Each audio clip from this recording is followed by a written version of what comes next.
Mari kita lanjutkan cerita sebelumnya. Bab 911. Stefan meletakkan bukti kepemilikan sahamnya di Aditama Group, surat pengalihan kepemilikan saham, kartu bank, semua sertifikat properti atas namanya, termasuk toko dan yang lainnya ke dalam map dokumen itu, lalu memberikannya kepada Olivia. Sekalipun aku alihkan kepemilikan saham padamu, kamu juga nggak perlu kelola perusahaan. Aku akan terus kelola Aditama Group. Uang yang aku hasilkan adalah milik kamu. Aku hanya kerja untuk kamu. Berapa banyak uang yang kamu inginkan, kamu mau jadi perempuan terkaya, aku bisa bekerja keras dan buat kamu menggapai keinginanmu itu. Selama kamu mau, kamu ikut aku selesaikan prosedurnya. Setelah itu, semua kekayaan ini akan dialihkan ke namamu. Aku nggak sisakan untuk diriku sendiri sedikit pun. Kamu kasih aku uang saku sesukamu saja setiap bulan. Waktu itu aku yang waspadai kamu. Aku takut kamu incar uangku. Sekarang aku yang ambil inisiatif untuk berikan semua uangku padamu untuk membuktikan kalau aku percaya sama kamu. Aku juga meminta maaf padamu dengan tindakan. Aku janji hal-hal yang terjadi waktu itu nggak akan pernah terjadi lagi. Olivia tidak pernah melihat sertifikat properti Stefan dan yang lainnya. Dia memasukkan semuanya kembali ke dalam map, lalu menatap Stefan. Namun, dia tetap diam. Olive, ngomong sesuatu, dong. Ngomong apapun boleh. Bagaimana? Olivia yang diam membuat Stefan merasa tidak yakin. Dia tidak tahu apa yang Olivia pikirkan, apa yang akan perempuan itu lakukan. Olivia mendorong kembali map dokumen itu ke depan Stefan dan berkata, Stefan, aku nggak terima semua yang kamu aturkan ini. Stefan menjadi panik. Dia pun meraih tangan Olivia secara impulsif dan bertanya dengan gusar, Olive, katakan saja padaku. Apa yang kamu ingin aku lakukan? Selama kamu katakan padaku, aku pasti akan melakukannya kalau aku bisa. Kamu merasa aku kaya, sedangkan kamu nggak punya apa-apa. Kesenjangan di antara kita terlalu besar. Kalau begitu, aku berikan semua kekayaanku padamu. Sekarang kamu yang kaya, sedangkan aku nggak punya apa-apa. Aku tempatkan diriku di posisi yang nggak menguntungkan. Apakah kamu masih nggak bisa merasa tenang? Stefan benar-benar memberikan semua kekayaannya kepada Olivia. Stefan, yang aku inginkan bukan pemberian dari kamu. Aku nggak mau bergantung padamu. Kamu mengerti, nggak? Aku nggak mau jadi selalu bergantung padamu dalam segala hal. Jika hubungan mereka baik, tidak apa-apa Olivia bergantung pada Stefan.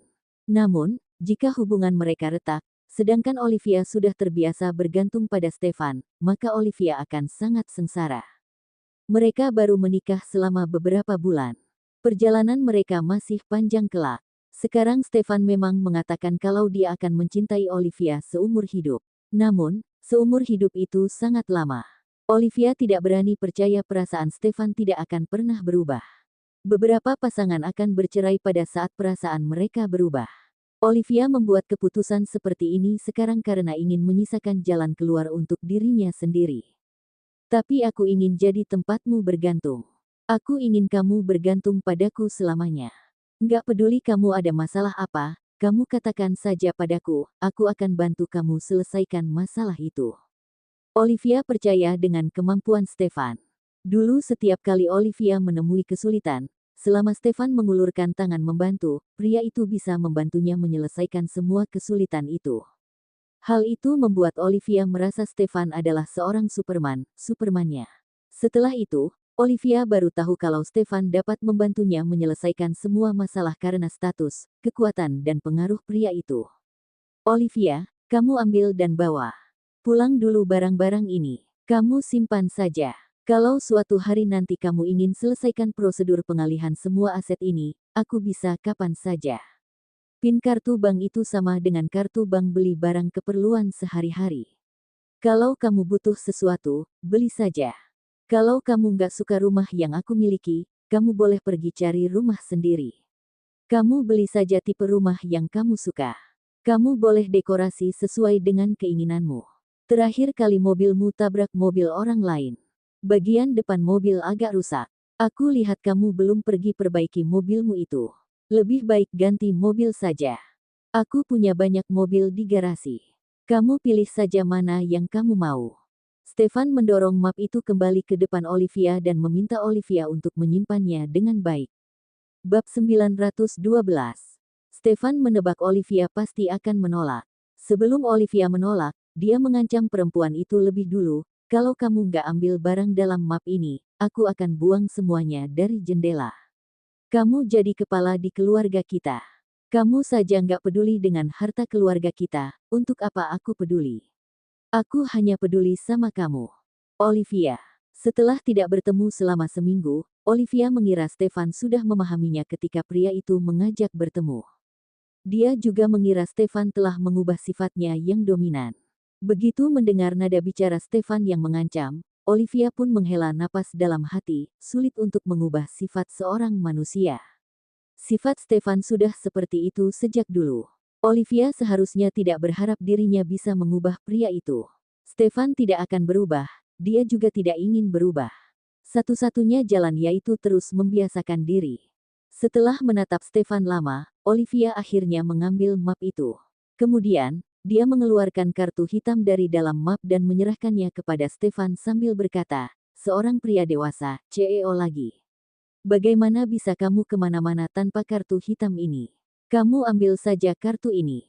Yang lainnya aku akan bantu kamu simpan dulu.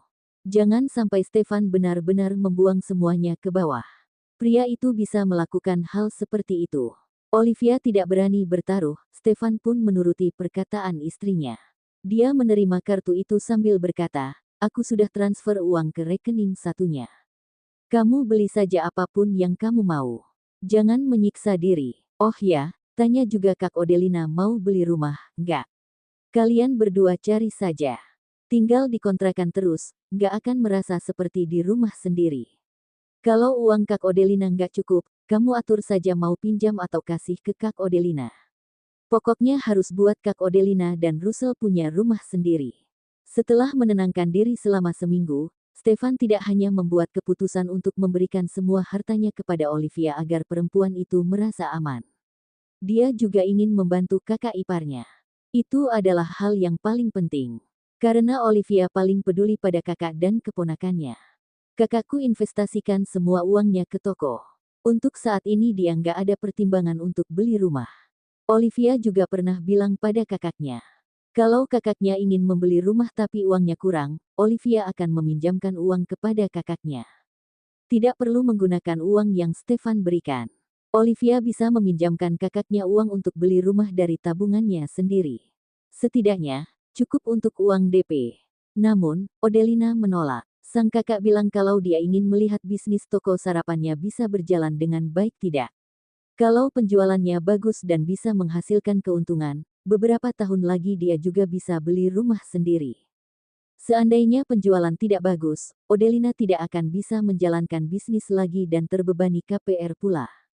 Kalau begitu, tekanannya akan sangat besar. Bagaimanapun, Odelina masih harus mempertimbangkan pendidikan Russell. Russell akan masuk TK pada bulan September. Biaya sekolah di kota Mambera jauh lebih mahal daripada di kota sekitarnya. Olivia sekarang tinggal bersama kakaknya. Dia hanya membantu kakaknya membayar uang sewa selama 1 bulan. Namun, karena itu saja kakaknya sudah mengomelinya selama beberapa hari. Odelina bahkan ingin mengembalikan uang sewa itu kepada Olivia. Hanya saja, Olivia marah. Akhirnya kakaknya menyerah dan tidak memaksa mengembalikan uang sewa itu kepada Olivia. Odelina bilang sekarang dia adalah tempat Russell bergantung. Dia harus menjadi lebih kuat, tidak boleh mengandalkan orang lain. Olivia punya uang dan dapat membantunya. Itu karena adiknya sayang padanya. Namun, Odelina tidak bisa membiarkan adiknya membantunya seumur hidup. Sebelum bercerai dengan Roni, Odelina tidak memiliki penghasilan. Makanya dia bersedia menerima biaya hidup yang Olivia berikan padanya. Sekarang dia memiliki tujuan hidup. Tidak peduli betapa sulitnya jalan di depan, dia akan bersikeras untuk berjalan sendiri. Aku, untuk saat ini nggak ada pertimbangan untuk beli rumah, kata Olivia dengan suara lembut. Karena Olivia sendiri tidak punya cukup uang. Selain itu, dia juga memiliki hal-hal yang lebih penting untuk dilakukan daripada membeli rumah. Bab 913. Kalau begitu, aku bawa kamu pergi lihat rumah-rumah kita mau, enggak? Rumah yang dimaksud Stefan tentu saja rumah yang dia beli sebelum menikah. Dia biasanya membeli villa-villa besar, yang memiliki taman depan dan belakang. Hanya rumah di kawasan sekolah yang berbentuk apartemen. Pada saat membeli rumah itu, Stefan masih lajang. Namun, dia tahu keluarganya tidak mungkin membiarkannya melajang seumur hidup. Pada akhirnya, dia tetap harus menikah dan punya anak. Untuk memudahkan anaknya pergi ke sekolah, makanya dia memutuskan untuk membeli beberapa rumah di kawasan sekolah. Tidak peduli anak-anaknya akan sekolah di sekolah yang manapun, dia punya rumah di dekat sekolah. Dengan begitu, anaknya lebih mudah pergi ke sekolah. Kamu nggak sibuk? Kalau untuk temani kamu, aku pasti nggak sibuk. Kalau mau lihat, akhir pekan saja. Kamu nggak usah kerja, aku nggak usah buka toko. Nanti saja, kata Olivia. Olivia tidak ingin menyita waktu kerja Stefan. Stefan hanya mencoba bertanya, tapi sekarang percobaannya telah membuahkan hasil. Dia pun menghela napas panjang. Olivia bersedia ikut dia pergi melihat rumah-rumah yang dia beli sebelumnya. Berarti Olivia masih menganggapnya sebagai suami. Mereka masih satu keluarga. Sekalipun mereka tinggal terpisah sekarang.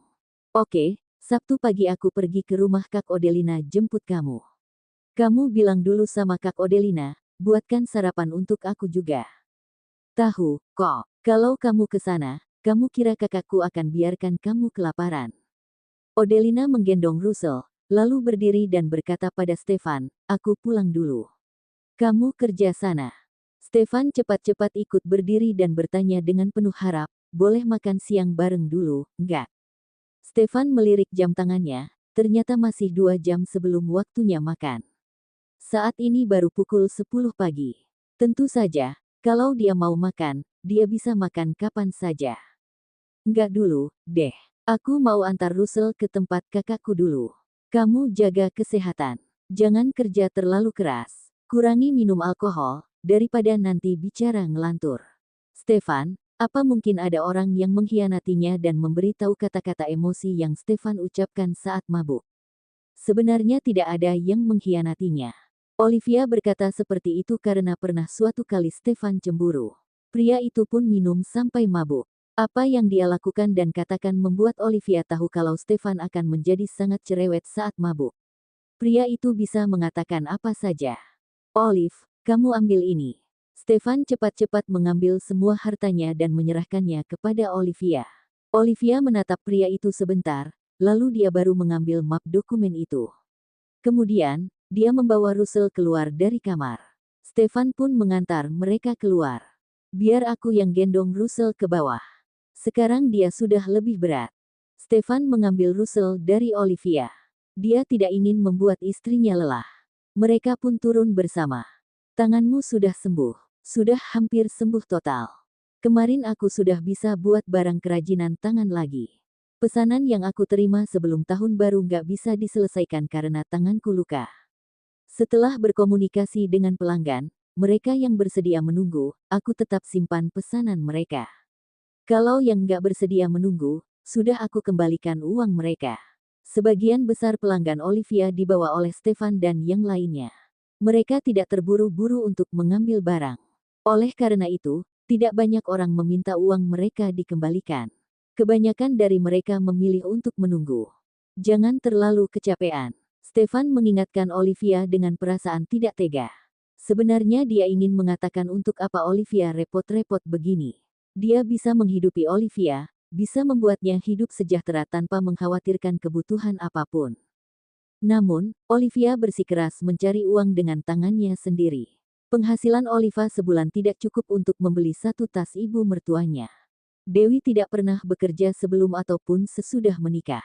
Hanya saja, memiliki banyak harta sesan. Biasanya dia hanya perlu mengurus hartanya sendiri. Keuntungannya setiap bulan sudah cukup besar. Bab 914. Stefan tiba-tiba menyadari perbedaan antara level yang berbeda. Seandainya Olivia tidak bekerja, dia akan menjadi Odelina yang belum bercerai. Olivia harus meminta pada Stefan setiap kali dia butuh uang. Stefan memberinya atau tidak tergantung suasana hatinya, sama seperti memberi sedekah. Mungkin saja pada saat memberikan uang, Stefan akan mengeluh kalau Olivia hanya tahu menghabiskan uang dan tidak tahu bantu cari uang.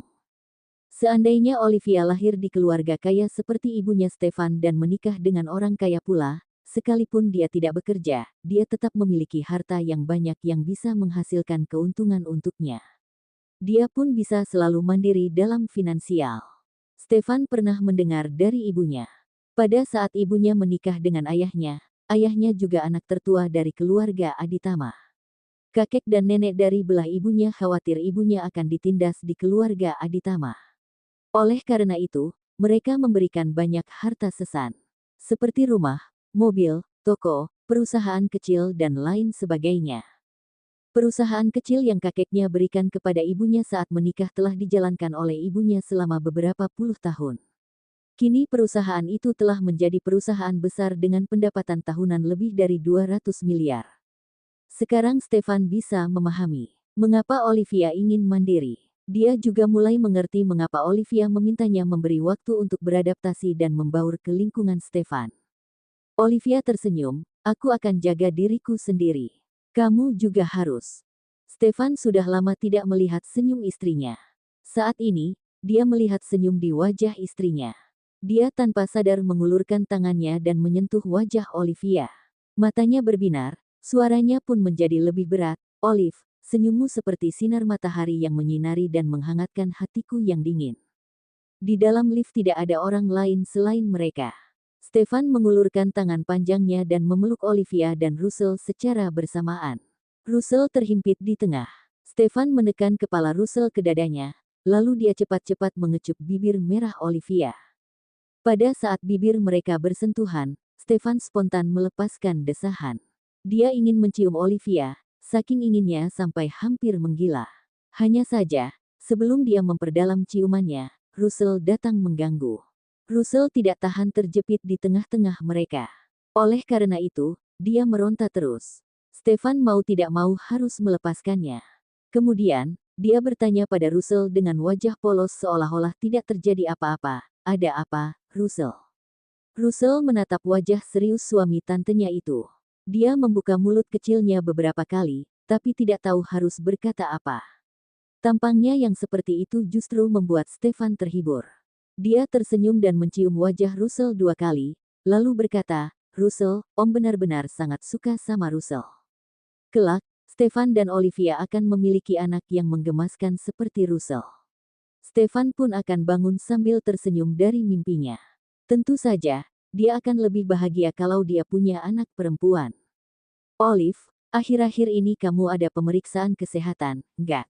Stefan berpikir setelah tahun baru, dia dan Olivia melakukan hubungan badan beberapa kali. Dia ingin tahu apakah Olivia sudah hamil belum. Saat ini, mereka tidak mengungkit lagi masalah Stefan menyembunyikan identitas dan membohongi Olivia. Namun, mereka tahu kalau mereka belum berbaikan seperti dulu. Karena Olivia masih tinggal di rumah kakaknya. Seandainya Olivia bisa hamil saat ini, Stefan merasa langit pun membantunya. Anak adalah penghubung antara suami dan istri. "Aku baik-baik saja. Biasanya aku hanya melakukan pemeriksaan kesehatan setahun sekali." Olivia tidak menyadari maksud tersembunyi dalam kata-kata Stefan barusan. "Biasanya kamu kapan pergi melakukan pemeriksaan kesehatan?" "Pas liburan semester. Anak-anak sekolah libur, toko buku biasanya sepi. Kalau sudah nggak ada kerjaan banget, aku baru pergi melakukan pemeriksaan kesehatan. Jadi nggak akan ganggu aku cari uang." Stefan. Kalau Olivia benar-benar hamil, sekarang sudah bulan Maret. Sampai liburan semester nanti perutnya sudah membuncit. Namun, Stefan tidak ingin menunggu sampai liburan semester. Hanya saja, dia juga tidak bisa mengatakannya secara terang-terangan. "Olive, aku ingin tahu kamu hamil belum. Kamu periksa di rumah sakit, ya?" Saat Stefan berbicara, lift yang membawa mereka sudah tiba di lantai 1. Begitu pintu lift terbuka, Olivia menggendong keponakannya dan keluar dari hotel. Stefan pun bergegas mengikutinya. Orang-orang di Mambera Hotel melihat istri CEO mereka berjalan dengan cepat sambil membawa seorang anak. Sedangkan si CEO mengikuti di belakang. Pria itu seperti bayangan istrinya. Bab 915. Olivia menggendong Russell sambil berjalan ke mobil. Dia membuka kunci mobil lalu membuka pintu dan meletakkan Russell di kursi pengaman anak. Setelah itu, dia baru menoleh dan berkata pada Stefan yang berdiri di belakangnya, "Aku pergi dulu." Stefan menatapnya dengan lekat. Sesaat kemudian, dia baru mengucapkan sepatah kata, "Oke." Stefan melihat bagian depan mobil Olivia dan berkata lagi, "Ganti mobil saja." Olivia sudah masuk ke dalam mobil dan menyalakan mesin mobil. Dia menurunkan kaca jendela dan menjawab, "Ini mobil pertama yang kamu berikan padaku." Sorot mata Stefan menjadi kian dalam. Olivia sudah pergi, tapi dia masih berdiri di sana, mengawasi mobil istrinya pergi menjauh. Dimas dan tim pengawal Stefan berdiri di kejauhan, tidak berani mendekat juga tidak berani terlalu jauh. Kelihatannya Stefan dan Olivia tidak bertengkar lagi. Namun, keduanya terlihat seperti sedang menjauh dan acuh tak acuh. Tidak romantis seperti dulu. Sampai ketika mobil Olivia menghilang dari pandangannya, Stefan baru melambaikan tangannya. Tim pengawalnya bergegas mendekat. "Kembali ke perusahaan," kata Stefan dengan suara berat. Dimas memberitahu sopir untuk membawa mobil ke sini. Stefan pun naik ke Rolls-Royce-nya. Setelah itu, dia kembali ke perusahaan sambil dikawal mobil pengawal. Sementara itu, Olivia langsung pergi ke toko kakaknya. Renovasi toko sarapan Odelina sudah selesai. Semua barang yang diperlukan juga sudah dibeli. Dia menata meja, kursi, lalu bersih-bersih. Tinggal menunggu hari pembukaan tokonya. Hari pembukaan toko harus diperhatikan dengan baik-baik. Mereka harus memilih hari yang baik untuk memulai bisnis. Nama toko sarapan Odelina adalah Makan Sepuasnya. Bukan nama toko yang sangat bagus, tapi sangat berhubungan dengan kalangan masyarakat biasa. Sudah banyak restoran cepat saji dan toko sarapan di jalan ini. Pada saat Odelina merenovasi tokonya, pemilik toko di seluruh jalan selalu melihat. Mereka ingin tahu Odelina menjalankan bisnis dalam bidang apa, apakah Odelina akan menjadi pesaing mereka. Ada juga beberapa orang sudah bertanya pada Odelina sejak awal. Odelina pun tidak menyembunyikannya dari mereka. Dia akan menjual sarapan. Kemudian, beberapa pemilik toko sarapan akan datang mengunjungi Odelina begitu mereka sempat. Mereka akan bilang pada Odelina kalau penjualan saat ini sangat sepi. Dari satu jalan, lebih dari setengah toko bergerak di bisnis kuliner. Persaingan sangat tinggi. Kalau sudah begitu, Odelina selalu menanggapinya dengan tersenyum tanpa berkata apa-apa. Odelina telah melakukan observasi sebelum memutuskan untuk membuka toko sarapan. Meskipun bisnis kuliner mendominasi satu jalan ini, penjualan setiap toko sangat bagus karena banyak orang yang berlalu lalang di jalan ini. Selain itu, ini jalan yang harus dilewati oleh setiap karyawan Lumanto Group saat pergi bekerja.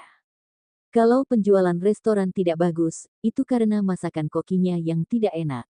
Meskipun Lumanto Group memiliki kantin, tidak peduli karyawan mau makan di kantin atau makan di luar, setiap karyawan tetap mendapat uang makan setiap bulan untuk makan di luar atau beli sayur lalu masak sendiri. Banyak karyawan sudah bosan makan di kantin perusahaan, mereka pun akan pergi makan di luar. Oleh karena itu, Lumanto Group menggerakkan bisnis kuliner di seluruh jalan itu. Belum lagi ada sekolah SMP, SD dan 2 TK di sekitarnya. Selama kemampuan memasak Odelina bagus, dia hanya perlu bekerja keras, tidak perlu khawatir makanannya tidak laku. Apalagi Odelina sedikit lebih beruntung dari yang lain. Biaya sewa tokonya lebih murah dari yang lain. Daniel memberinya harga teman. Sejak usia 15 tahun, Odelina telah menjadi kepala keluarga. Dia telah menguasai keterampilan memasak. Dia yakin dia bisa menjalankan toko, Makan Sepuasnya, dengan baik. Saat ini Olivia sedang memarkir mobilnya. Odelina yang sedang mengelap meja di toko melihat adiknya datang, bab 916. Odelina menghentikan aktivitasnya. Dia keluar dengan kain lap di tangannya. Seulas senyum merekah di wajahnya ketika dia melihat adiknya turun dari mobil sambil menggendong putranya. "Mama." Russell berlari ke arah ibunya. Olivia tersenyum melihat keponakannya langsung berlari ke arah ibunya begitu turun dari mobil. Dia pun berkata, sesayang apapun padanya, tetap saja lebih dekat dengan mamanya. "Tentu saja, kamu dan Stefan sama-sama suka anak-anak. Kalian sudah boleh pertimbangkan punya anak."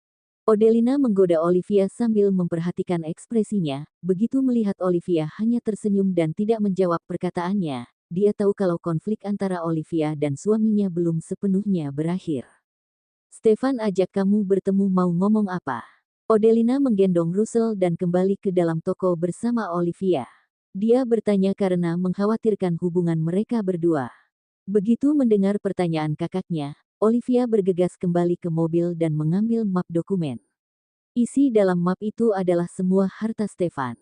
Setelah kembali ke toko, Olivia melihat semua pekerja sudah pergi. Dia pun bertanya, sudah selesai renovasinya? Iya, baru saja selesai. Aku sudah bilang ke tukang, kalau aku mau bersih-bersih dulu. Nanti aku lihat lagi apa masih ada bagian yang perlu diubah. Kalau nggak ada, aku akan bayar gaji mereka besok. Odelina menurunkan anaknya dan menyuruhnya bermain sendiri dulu. Kemudian, dia menuangkan segelas air untuk Olivia. Mereka berdua pun duduk di sebuah meja. Meja itu sudah dibersihkan oleh Odelina berulang kali sampai mengilap. Kak, kamu lagi penuh semangat, ya? Odelina tertawa, tentu saja. Demi masa depan aku dan Russell, aku harus bekerja keras. Impianku adalah makan sepuasnya, bisa buka di semua jalan dan gang di kota Mambera. Kakak pasti bisa. Odelina menyerahkan map dokumen di tangannya kepada sang kakak. Kak, Stefan kasih aku ini. Tapi aku tolak. Karena aku tolak, dia minta yang lain. Dia minta aku bantu dia simpan semua barang ini. Dia nggak benar-benar pahami apa yang aku inginkan. Odelina bertanya apa isi map itu sambil mengeluarkan isinya dari dalam. Setelah itu, dia hanya melihat berbagai sertifikat rumah, toko atau kunci mobil. Selain itu, juga ada surat pengalihan kepemilikan saham Aditama Group. Surat itu baru benar-benar berharga, karena saham Aditama Group sangat berharga. Stefan memberikan semua ini padamu. Mata Odelina membelalak lebar. Banyak orang kaya yang akan buat surat perjanjian pranikah sebelum menikah demi mencegah istri mengambil hartanya saat bercerai. Ada juga pasangan yang setelah menikah berhasil memulai bisnis bersama. Namun saat bercerai, mereka mengalami perseteruan hebat karena pembagian harta. Dua orang yang dulunya saling mencintai malah menjadi musuh. Jangankan orang kaya. Contohnya saja ketika Odelina dan Roni akan bercerai. Bukankah Roni awalnya ingin Odelina pergi tanpa mendapatkan apapun? Setelah memberikan 60 juta, pria itu merasa Odelina telah mengambil banyak keuntungan darinya. Pria itu bahkan berkata kalau abis menikah Odelina tidak memiliki pekerjaan. Makanya Odelina tidak berhak mendapatkan hartanya. Jika bukan karena Stefan membantu Odelina mengumpulkan bukti Roni mengambil keuntungan perusahaan untuk mengancam Roni, Odelina harus mengajukan gugatan ke pengadilan jika dia ingin berhasil mendapat pembagian harta dan hak asuh putranya. Namun, hasil uang yang didapatkan dari gugatan belum tentu sebanyak yang dia dapatkan sekarang. Stefan adalah orang kaya. Akan tetapi, demi membuat Olivia merasa tenang, dia rela mengalihkan semua hartanya kepada Olivia. Kalau Stefan tidak mencintai Olivia, dia tidak akan bisa melakukan hal seperti itu. Dia tidak hanya memberikan hartanya kepada Olivia, tapi juga cintanya yang dalam. Aku merasa kesenjangan antara aku dan dia terlalu besar. Setelah tenangkan diri selama seminggu, dia baru membuat keputusan ini. Dia bilang dia akan berikan semua hartanya padaku. Kedepannya, dia hanya kerja untukku. Semua uang yang dia hasilkan akan jadi milikku. Jadi dia berada di posisi yang nggak menguntungkan. Dengan begitu, aku baru bisa merasa aman dan nggak merasa ada kesenjangan di antara kami berdua. Syaratnya cuma satu, yaitu aku nggak boleh tinggalkan dia, nggak boleh bercerai dengannya.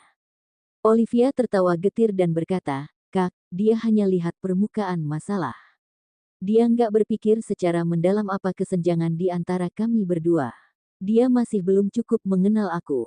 Odelina menjawab, lama waktu kalian saling mengenal adalah lamanya pernikahan kalian. Dia belum cukup mengenal kamu, masih bisa dimengerti. Kamu juga nggak berani bilang kalau kamu mengenal dia sepenuhnya, bukan? Bab 917. Kalian berdua coba saling beri waktu sedikit lagi. Odelina menepuk punggung telapak tangan adiknya. Kemudian, dia memasukkan kembali semua sertifikat dan surat-surat lainnya ke dalam map. Jangan taruh barang-barang penting begini di rumahku. Meskipun rumah yang aku dapatkan itu lumayan bagus, tetap saja ada banyak jenis orang yang tinggal di sana. Sistem keamanannya nggak sebanding dengan Lotus Residence. Kamu bawa semua ini kembali ke rumahmu dan Stefan. Beli brankas dan simpan di dalam brankas. Begitu lebih aman. Semua ini hartanya Stefan, loh, kata Odelina. Olivia terdiam sejenak, lalu berkata, nanti aku coba telepon nenek. Aku serahkan saja barang-barang ini kepada nenek, biar nenek yang simpan. Rumah mereka jauh lebih aman. Boleh juga. Odelina tidak memiliki pendapat lain. Dia pun mengganti topik pembicaraan dan bertanya, mau makan siang di sini, enggak? Aku mau pergi ke rumah tante sebentar. Kemungkinan aku akan makan di sana. Ada apa kamu ke sana? Odelina bertanya dengan prihatin, kamu butuh bantuan dari tante. Yuna adalah tante mereka, juga orang yang berstatus tinggi di kota Mambera. Namun, setelah mereka dan Yuna berkumpul kembali, mereka tidak pernah memanfaatkan hubungan mereka dengan Yuna untuk mendapatkan keuntungan. Bahkan, mereka menolak semua bantuan dari Yuna. Mereka berkumpul kembali dengan Yuna, hanya untuk menambahkan kerabat saja. Hal itu sama sekali tidak berpengaruh pada kehidupan mereka berdua. Kehidupan mereka juga tidak akan berubah. Setiap kali mantan ibu mertua Odelina datang untuk bicara dengan Odelina, dia akan berkata kalau Odelina terlalu bodoh. Odelina tidak bisa meminta bantuan dana dari tantenya untuk menjalankan bisnis yang lebih besar. Meskipun tidak mendapatkan investasi dari Yuna, Odelina bisa meminta Yuna memberinya pekerjaan di Sanjaya Group dan mendapat gaji yang tinggi. Rita bahkan menyuruh Odelina untuk bicara dengan Yuna dan bantu Roni untuk mendapatkan pekerjaan. Roni sering pulang dan beritahu orang tuanya kalau sebentar lagi dia akan kehilangan pekerjaan. Oleh karena itu, Rita panik dan menyuruh Odelina untuk meminta Yuna memberikan pekerjaan kepada Roni. Setiap kali mendengar kata-kata ibu mertuanya, Odelina akan menganggap kata-kata itu masuk dari telinga kiri, keluar dari telinga kanan. Dia hanya mendengarkan tanpa memberi tanggapan. Aku pikir, aku ingin gunakan status tante untuk menginjakkan kaki di lingkungan kelas atas. Aku mau lihat apakah aku bisa beradaptasi dan berbaur dengan mereka. Terakhir kali Amelia juga sempat bilang ke aku kalau dia ingin berinvestasi dalam sebuah proyek. Dia tanya aku tertarik, enggak. Setelah dipikir-pikir, aku putuskan untuk gunakan semua uang yang aku miliki dan tarunan dengan nasib. Jadi aku akan ikut Amelia berinvestasi dalam proyek itu. Olivia dan Stefan tidak mungkin bercerai. Stefan tidak akan melepaskannya, dia sama sekali tidak bisa pergi. Karena dia tidak bisa bercerai dengan Stefan, maka dia hanya bisa menghadapinya. Tidak peduli seberapa besar tantangan di depannya, Olivia harus menghadapi dan menerimanya. Itu adalah ujian hidup baginya. Aku sudah berusaha. Apapun hasilnya, aku nggak akan pernah menyesalinya. Kalau nggak berusaha dan langsung menyerah, aku pasti akan menyesal. Kalau kamu sudah putuskan, lakukan saja. Aku selalu dukung kamu. Olive, semangat, kata Odelina. Olivia tertawa pelan, lalu mengangkat tangan dan tos dengan kakaknya. Kak, kita sama-sama harus semangat. Kalau kamu mau ke rumah tante, cepat pergi sana. Jam segini tante seharusnya sudah bangun. Pas banget kamu ke sana sekarang. Kalau enggak, nanti tante sudah keluar, kamu harus menunggu lagi. Nyonya terhormat seperti Yuna memiliki banyak agenda setiap hari, aku bawa Russell ke sana, ya. Biar dia nggak ganggu kakak. Odelina tertawa, oke. Odelina senang adiknya bisa membantunya jaga Russell. Olivia minum segelas air di toko kakaknya. Kemudian, dia pun membawa Russell pergi ke rumah tantenya. Setelah Olivia pergi, Odelina menutup pintu kaca dan berlari di sekitar toko. Demi berhasil menurunkan berat badan, dia masih mempertahankan kebiasaan lari 3 kali sehari. Kadang dia tidak punya waktu untuk berlari, maka dia akan menyempatkan diri untuk lompat tali di toko. Pokoknya, dia harus tetap berolahraga, cerita bersambung.